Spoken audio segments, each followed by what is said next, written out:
Yo, what's poppin' YouTube? It's Q back at it again, another Q Reviews. This time, we are going to be talking about a new movie that just hit streaming services and theaters this past weekend. I've kind of been looking forward to this movie. I think I call myself a fan of this series and stuff like that. We are going to discuss Godzilla versus Kong. So let's go ahead and get into it. So Godzilla versus Kong, it's the fourth film in the Warner Brothers Monsterverse. They've kind of been going with this since I think 2015. And so this is the fourth film. It's the new generation of the Monsterverse, and it's revolving around Godzilla, King Kong, and other, big titans. And so this movie is the direct sequel to the 2019 Godzilla and the King of Monsters movie. So if you haven't checked that one out, you probably want to check that out before you watch Godzilla vs. Kong. This movie stars Alex Skarsgård. It stars Millie Bobby Brown. It stars Rebecca Hall and just a bunch of other big name actors that are in this movie. And in this movie, we see the showdown. We see the thing that, they've been kind of teasing for years now, where Kong clashes with Godzilla as humans guide Kong to this energy source in the hollow earth. And this energy source can be used to kind of end the rampages that Godzilla has gone on. So it all ties in, to their Monsterverse and how they want to move forward with the universe. And it's the big event, the big showdown, Godzilla versus Kong. And so let's just talk about what I liked.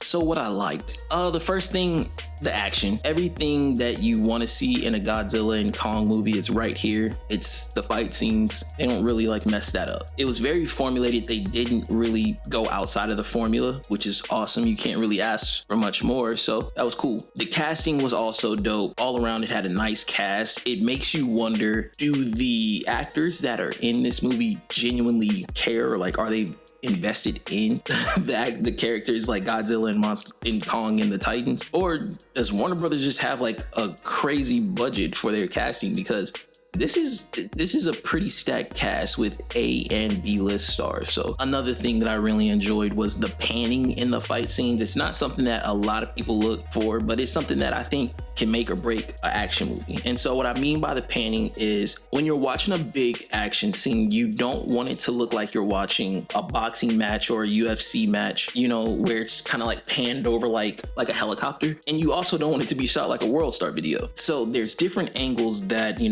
cinematographers need to look for when doing fight scenes or action scenes, especially when it has to do with CGI and fast moving action. When you watch an action movie, you see the undercuts, where you're looking up and the fight scene is going on, or even kind of the close-ups behind the shoulder maybe, or something like that. Those kind of make or break a fight scene or an action scene. And I think that the people that edited this movie and the cinematographers that were over this movie did an incredible job. We saw multiple angles. We were able to feel like we were there in the fight. And I thought that was a great job. I thought that was important for this movie. So kudos to them. And the last thing that I really enjoyed, it's the runtime. I usually get on this platform and I kind of bash movies about their runtime, but this is a great example. This movie was a great example of how a runtime can make or break a movie, or it can definitely take a movie that's not supposed to be great to another level. And so the runtime for this was just under 2 hours, and that's including the end credits. And it's just perfect because the pacing is done well. You're out of there before 2 hours. You got what you needed to see. You don't have to overcomplicate these things just to, have someone sit through something for 2 hours. And I thought that they just did an amazing job with editing and making sure that everything that needed to be in here was in here. So the thing that I really didn't like in this movie, it's the story revolving the humans. And if you've read or seen any reviews based on this movie in the past few days, you've probably seen that that's the most disliked thing, the humans or the human aspect of this movie. While watching it, I didn't necessarily have an issue with the humans as far as what they were doing, their motives and stuff like that. It's kind of necessary for this movie, but it got me thinking. At some point, writers, directors, studios are going to have to take that risk where it's a big budget franchise. It's based on extraterrestrial creatures, aliens, monsters, whatever. Something that's not human and is a focal point of the movie. They're going to have to make a movie without humans in it just to show either it can be done or it's gonna have to be, hey, you guys were wrong.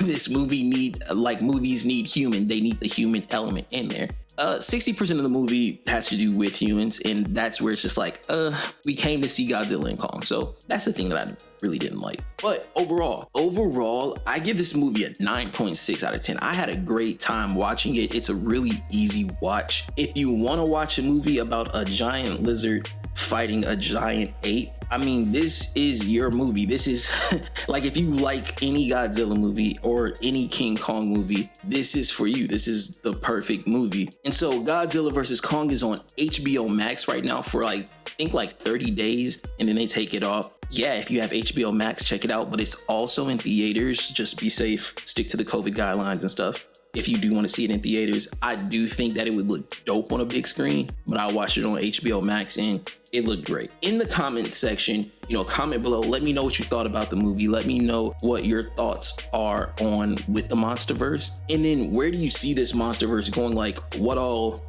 do you think should be included within the MonsterVerse? Comment in the comment section. Let me know, what do you think should be the next step for the MonsterVerse? Do you have any ideas of any other creatures that should be in the MonsterVerse? As always, thank you for watching. Make sure to like, subscribe, share. Until next time, make sure to wear a mask, be safe, tell someone you love them, wash your hands. And as always, it's Q from Q Reviews. Peace.